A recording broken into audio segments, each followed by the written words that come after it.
Des de Barcelona i des de la seva àrea metropolitana hem fet una aposta decidida per reduir les emissions de gasos d'efecte hivernacle. Aquest objectiu climàtic és també un requeriment de salut pública i de justícia social. Per això cal fer moltes coses, però de manera molt destacada cal un salt qualitatiu en la substitució de combustibles fòssils per energies de fonts renovables. En aquest sentit, l'hidrogen, generat amb energies renovables, conegut com hidrogen verd, està cridat a ser un vector estratègic per als processos de descarbonització pel sector energètic de determinats processos productius i de la mobilitat.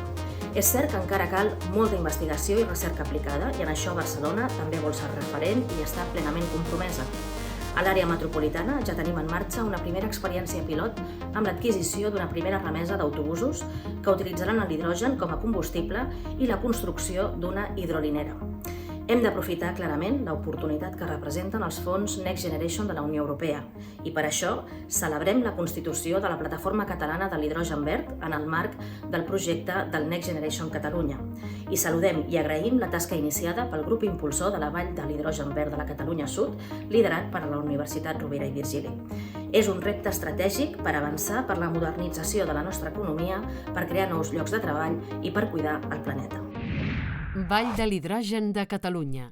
Compromís i complicitats per construir l'era de l'hidrogen. Per un futur climàticament neutre i pròsper.